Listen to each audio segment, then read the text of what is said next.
I'm sitting there saying, is there some knowledge I can give Clay? And I said, I really think he needs a little bit of advice from a guy who's only done this once in his life, and that was like 10 minutes before Clay did it, right? And so I got all of my customers right there. So, hold on, everybody. I think Clay's fixing to go. I think I need to help him. So I got Clay right there and put my arm around him. I said, Clay, just want to give you just a little bit of advice. And one thing you got to know about NASCAR is you got to remember to turn left. Coming up on Driven to Success, we spend time with a world-class drag racer, a lifelong parts pro, and a shop owner coach. We talk purpose, perseverance, and horsepower. Clay shares how an 11-year stretch at Kroger Food Warehouse helped him chase his dream behind the wheel. It's a conversation about work ethic, gratitude, and keeping your joy in the journey, whether you're tuning engines or chasing the next win line. This is Driven to Success. You hit a point, and it's just sometimes what life throws at you and what you get introduced to, especially from a young age. When we all grew up, we're kind of on the end of that, but when we all grew up, one of the things all of our parents said is you go out, you find a good company and you get a job and you stick with them for, 40, 50 years, whatever God gives you that grace for.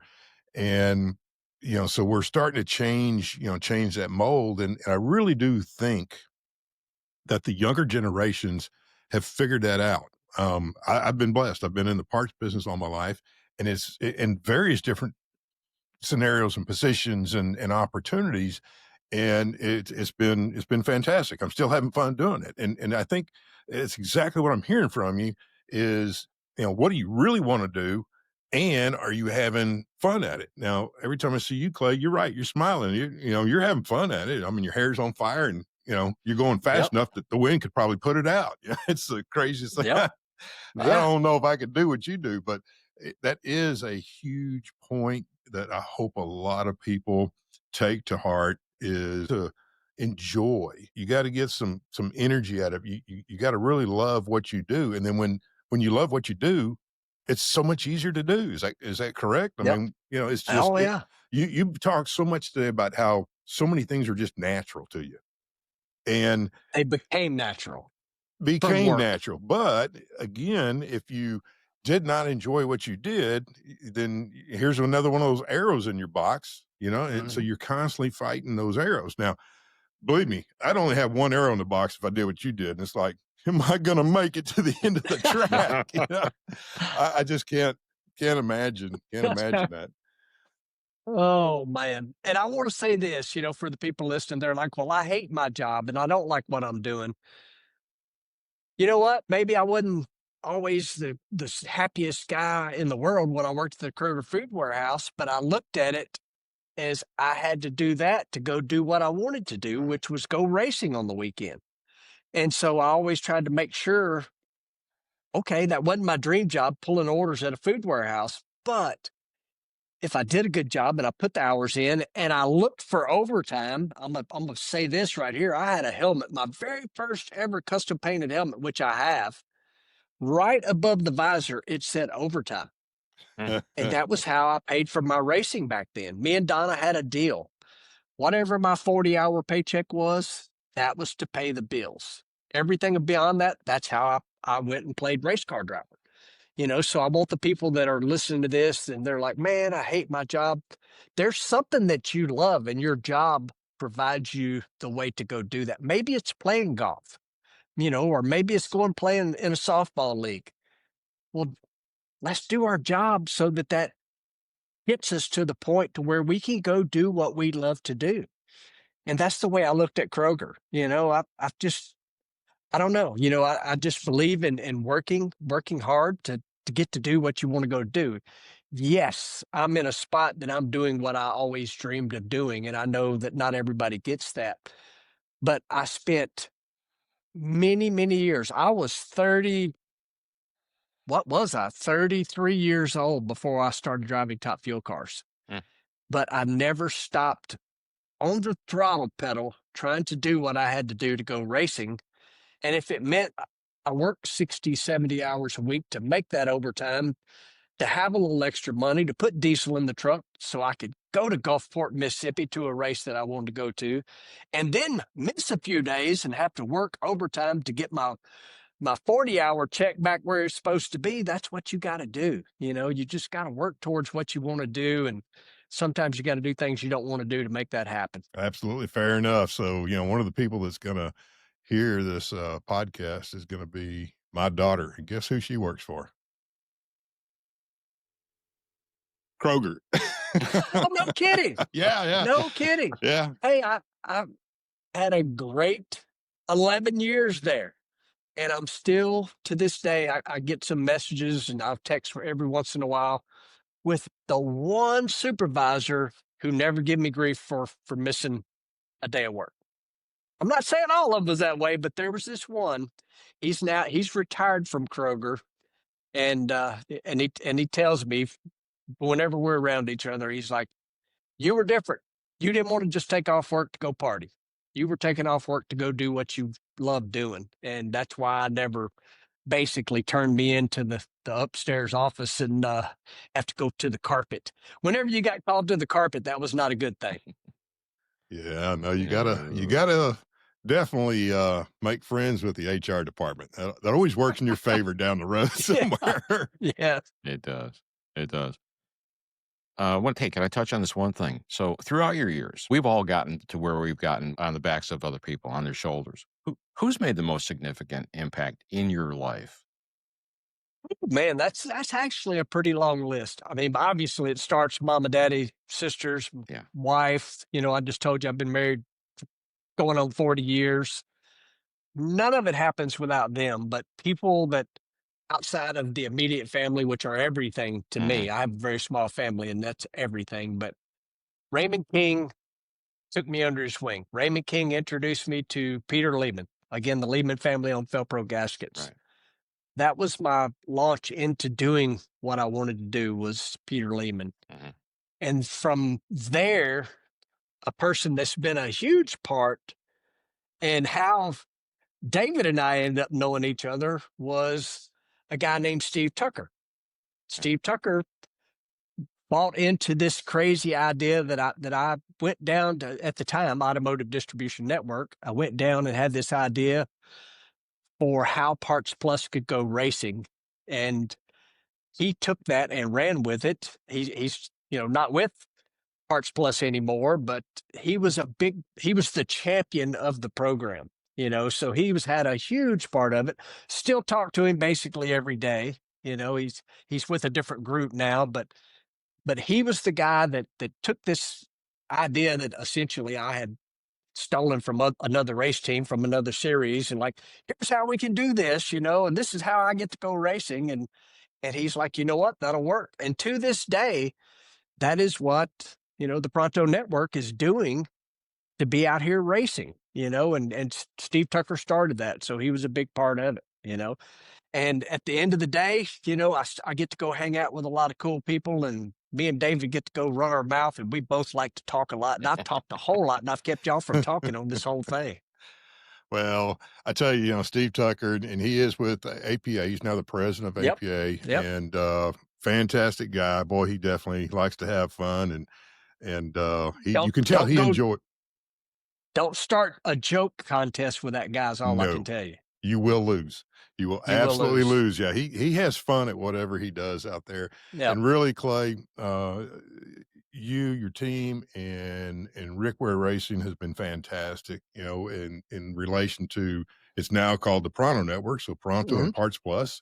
Yep. And with that being said, it's when we have the opportunity, and for this is for the audience, when we have the opportunity to be able to bring some of our customer base, and our customer base is the service center technicians that basically fix the daily drivers for everybody else. And this is their profession, just like what Clay was saying. I really love Yep. driving, and we have Mhm. got a ton of very talented individuals out there, these professional technicians that keep these cars running down the road. So to have an opportunity for them to get out from underneath the hood of a 170, 180, 300, now 400 horsepower, and go and be at an event with Clay right there next to the tent where they're tearing the car down, putting it back up, and hearing that 12,000 horsepower. I tell you what, I don't care how big a motor you work on. When you get next to that, it Mhm. catches your attention. And so, Clay, you and like I said, the entire team of Rick Ware Racing, it's been a true blessing and a partnership. And of course, then the fun we get to have together, when you're not driving. So, Yep. hats off to you and the team. Y'all do a great job. I appreciate it. You mentioned Rick Ware, and I got to bring this up. I mean, it's been pretty dang amazing. If you think about it, over the last few years since I started driving for Rick Ware, we have had Pronto car at the Daytona 500. We've had Parts Plus car at the Daytona 500. We've been a part of winning a World Supercross championship. Rick has taken everything the Pronto Network's doing and has just spread it motorsports everywhere. I mean, it's just really cool. I mean, me and you hung out at Daytona and watched the car run up front. Did we win? No, we didn't. But we had a car that ran up front at the Daytona 500. And it's pretty dang cool what Rick does and makes all of that happen. And typically, when we do these events, we've got 20, 40 people with us, and man, it is an absolute blast. And the one thing that I truly love about drag racing and what we've done with Parts Plus, this is year number 14 or 15, 14, 15 years that we've worked together. We have had thousands of people hang out in that hospitality area and watch what our team does to do rebuilds in less than an hour. It's insane. We've won races. We've done a lot of cool stuff together, and hey, planning on stopping anytime soon. You know, I'm I'm telling you, just love working with everybody at the entire network. We do have a lot of fun. We No, have a no, lot of fun. I get it, and and you bring this up, and I poked the bear a little bit, and so I gotta share this with you. A lot of people may not know your background in driving a NASCAR, and so we had the opportunity about a year ago to take a group of our service centers couples, and we went to Nashville, had a great time going up and down the strip and all that. But then we rented the track the next day, and you had the opportunity to, if you weren't quite comfortable, to do a ride along, and we had the opportunity, if you were comfortable, you were in a NASCAR by yourself. Your only buddy, your partner, was a guy up in the tower, and Spotter. so Clay, absolutely being the gentleman he is, as everybody goes around and that wanted to do the ride along. You hung back, waited till everybody was done. However, it came to the point where it was time to drive it by yourself. Of course, Clay's not going to give that up. He's going to do it again. Steps back, waits till everybody else has done it. And I was I'm sitting there saying, "Is there some knowledge I can give Clay?" And I said, I really think he needs a little bit of advice from a guy who's only done this once in his life, and that was like 10 minutes before Clay did it, right? Got all my customers right there. So Clay's fixing to go. I think I need to help him. So I got Clay right there and put my arm around him. I said, Clay, just want to give you just a little bit of advice. And one thing you got to know about NASCAR is you got to remember to turn left. And of course, Yes. Clay's just going nuts and having a fun time. Everybody had a blast. But really, the outcome of this, and of course, the folks in the tire figured out who Clay was, and now they knew he was down there, and so it was impressive. The cars had limiters on it, and Yep. you have to be so good at getting right to that limiter, and you did a fantastic job. I mean, a couple of laps, and you got the hang of doing that stuff in a circle. Now, maybe it took you back to the backyard and your old pick Oh 'em up yeah. truck, but I think you went probably a little bit faster than that truck did. Well, a little bit. That's the cool thing about, again, working with the Pronto Network. We get the opportunity to do cool stuff like this and bring customers out that have done an exceptional job in what they do, back to doing what they love to do. And that's how they get these opportunities to go do that. Other than stomping on the loud pedal, I love bench racing. And that's what we get to do at these events. And they're a whole lot of fun. We've done a lot of cool stuff. Absolutely. So what I'm kinda hearing is, we're taking one for the team, right? We're somebody's got to go to these events, and Somebody's got to do it. somebody's got to help everybody and make sure they're in the right place. And then, of course, you doing your magic by what you do behind the steering wheel and stomping on that pedal. But no, it is impressive. I know I had the opportunity to get at the starting line, and of course, all the different. I don't know if everybody knows this, but all the different teams do this. They've got their pit crew, and they may sneak somebody in. Once you act like a pit crew member, and so what do they do? You have to put on a little uniform to look like everybody else. And I got to do this, and I'm standing there, and I'm kind of behind the car and off to the side a little bit. There's the burnout. Oh, that's pretty good, man. Everybody in those stands and everybody in the press box can tell who the rookie is, who's the person that's not supposed to be there, because as soon as Clay stomps on that pedal for real life, I mean, this is nonstop. It's a concussion that hits you, and you feel it in your feet, and you're not ready for it. And so, what happens? Who's the rookie at the starting line? The one that oh, yeah. Oh yeah. And Oh yeah. instantly, oh, there's that guy's not really the pit crew. So, Yeah. Yeah. you have That's a newbie.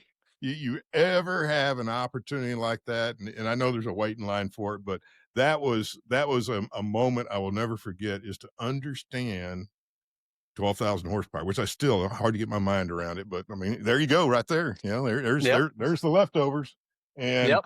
that thing looks pretty good for making a run down the track. And what's insane is those engines are 498 cubic inches. That's it. Mm. It's hard to believe that a motor that's not really that big. There's way bigger engines out there. 498 cubic inches. Woo, lots of supercharger, lots of nitromethane. They make a lot of power. Absolutely.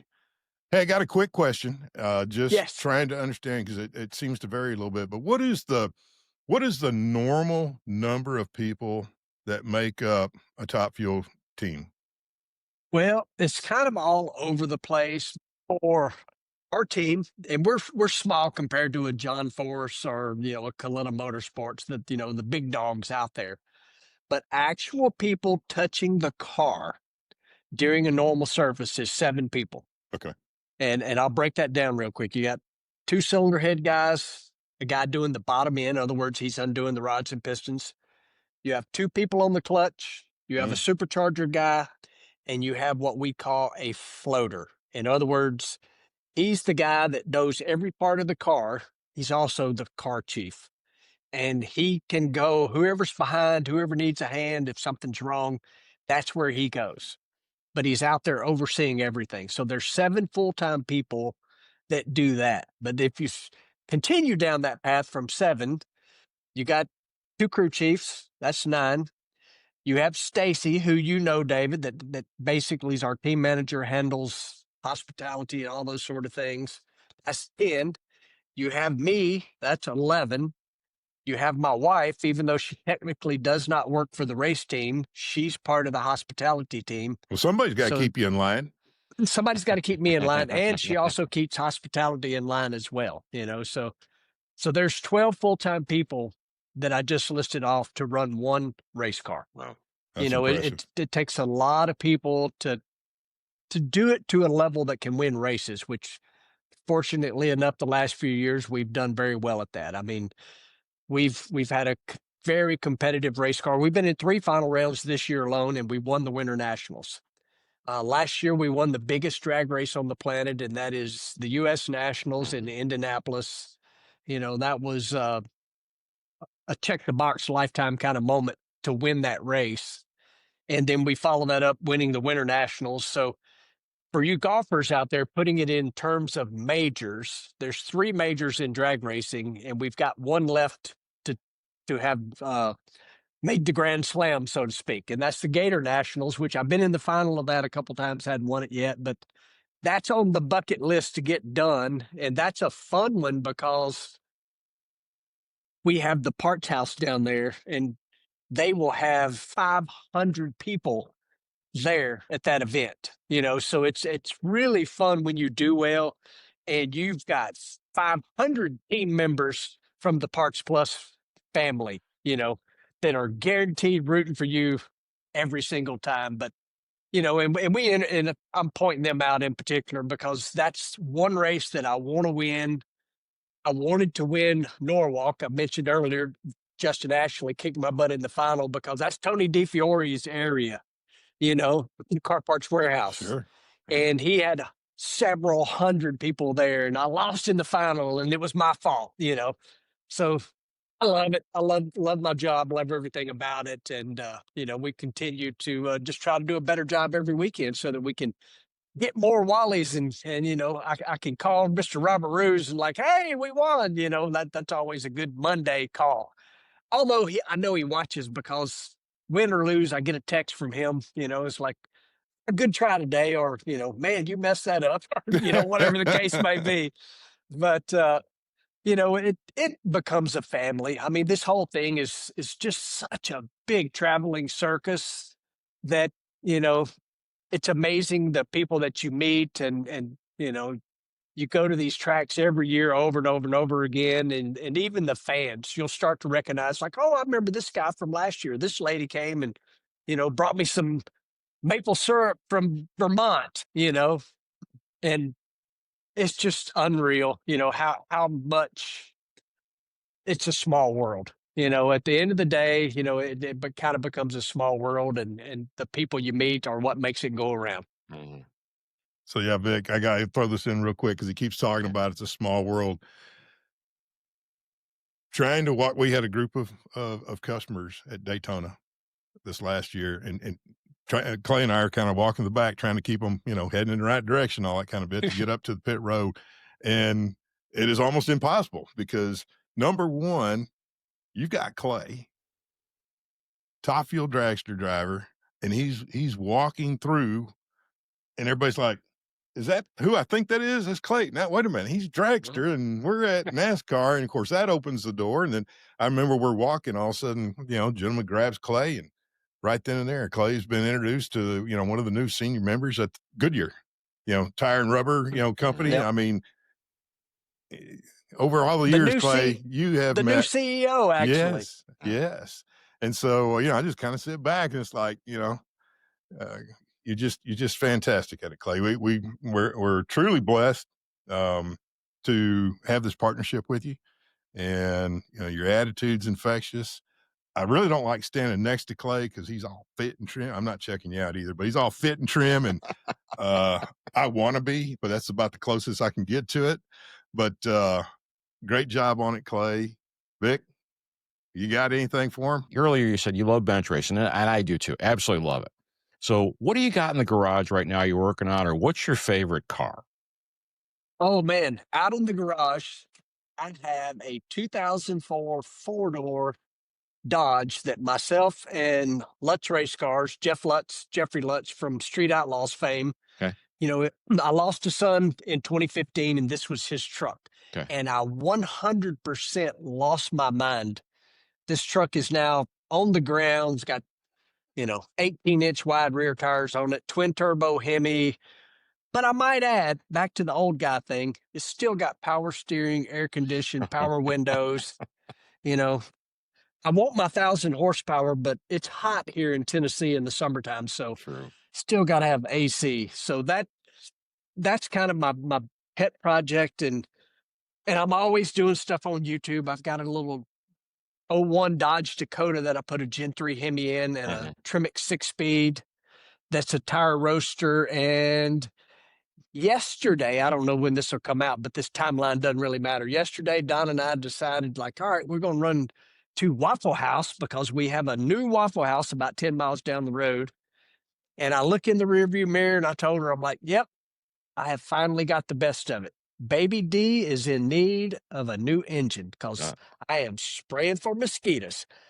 Not only do I like working on stuff, I can be mean to them as well. And my little Dakota has spent more time on the rev limiter than it has at idle. And I think I have finally killed the engine in it. But I love working on stuff, hot rods all the time. I mean, I'm going to tell you this real quick. The last couple years, I guess 3 years, working with CRC Industries. They're known for the brake clean company. Right. Edelbrock, everybody knows Edelbrock and Comp Cams.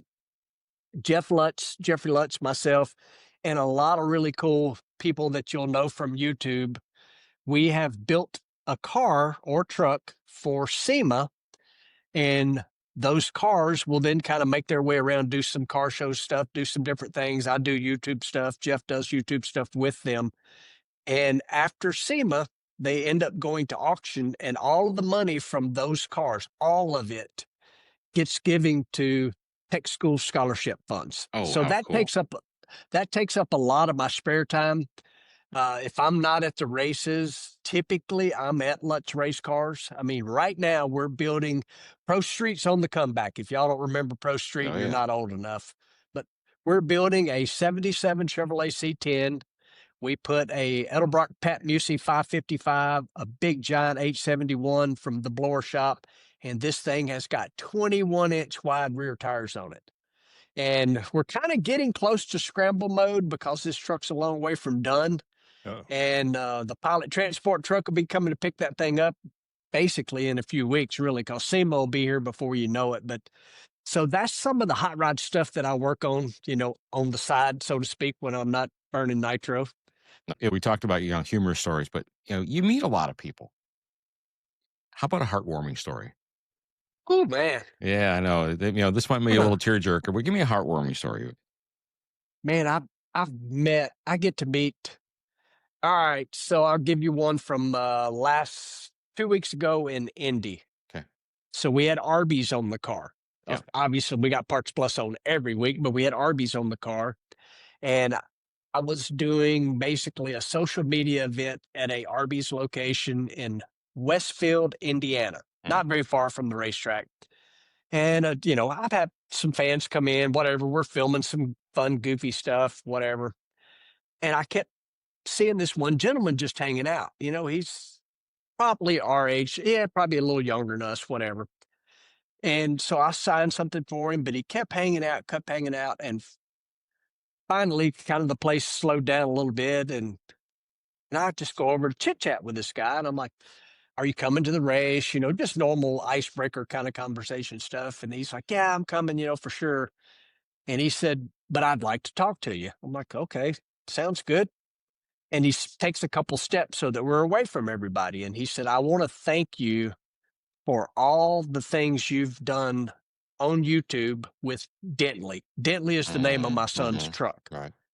And I'm like, oh, thank you. I enjoy working on the truck. It means a little something to me. And he's like, no, I know everything about that truck. I've watched every video, and I want to thank you for that. And I'm like, okay, cool.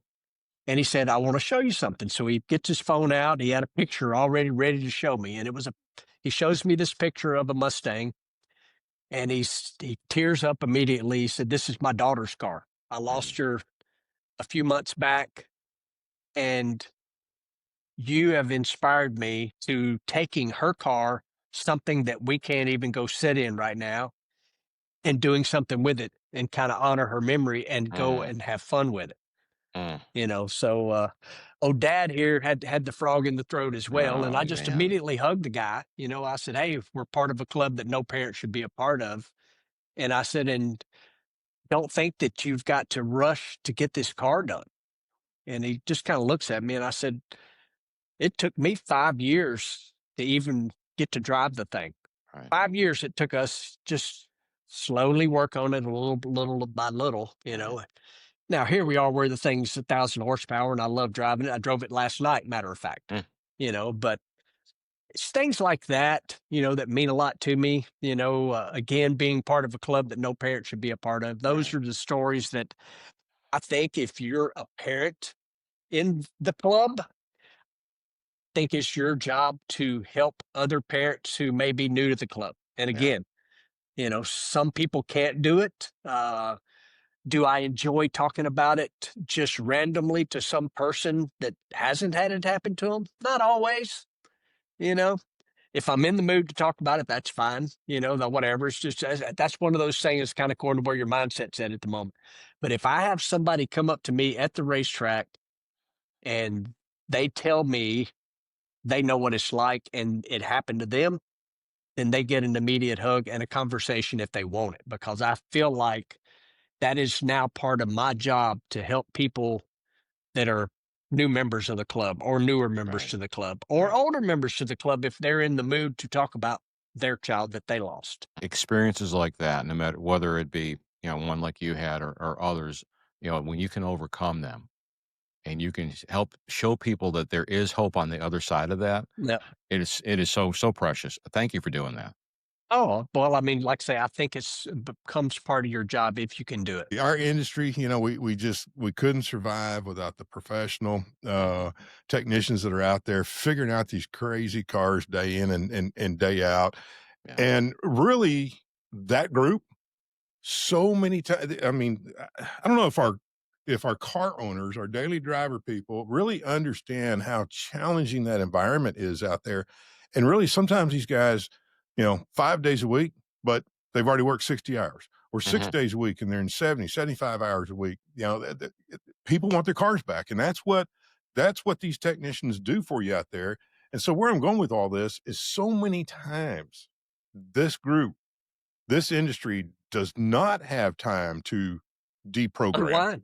They Yeah. just don't have time, and a lot of times these trips, it's the only trip they go on all Right. year, and so, I have a lot of fun with it. I know Clay has a lot of fun with it. I mean, fantastic host, and, yep, between the 2 of us, we, have not gotten caught yet.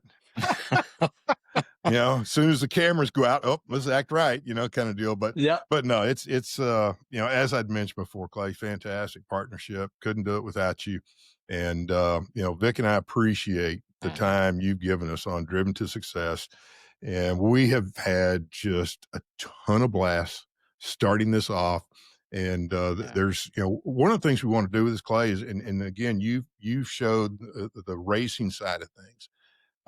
We have the opportunity to touch the manufacturer factory side of things. We have the Mhm. opportunity to touch the association side of things, driving, the racing side of things, the part side of things. I mean, how many folks have never lived the life of even our typical auto parts salesperson and what they go through on a regular daily basis? Distribution, so many different avenues in distribution, and then of course the opportunities. This industry is just fantastic for opportunities. And I've mentioned a bunch of areas, but we have people in accounting, we have people in payables, we have people in HR, and so it's not just other industries that have these positions. And one of the things you want to do is be able to show everybody, and Clay, you're the real deal. Vic, you're the real deal. I'm the real deal, and we have fun at what we do. Mhm. And this is really an industry that you know, we do have a lot of fun in what we do. Do you gotta get down to business? Absolutely, but we do have a lot of fun. And so, really want to say appreciate it. Clay, Vic, thank you very much for getting all this set up and lined up. Um, David Wofford, your co-host, and this is Driven to Success. Here's your takeaway from today's episode. Success doesn't always start at the finish line. Clay reminded us that hard work opens doors and joy keeps you walking through them. Whether you're behind the counter, under the hood, or leading the business, find what fires you up and keep your foot in it.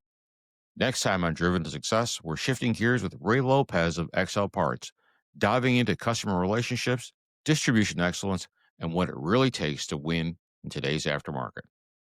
Follow the show, share it with someone who needs a boost, and keep driving toward your own version of success. I'm Vic Tarasic. Thanks for listening to Driven to Success.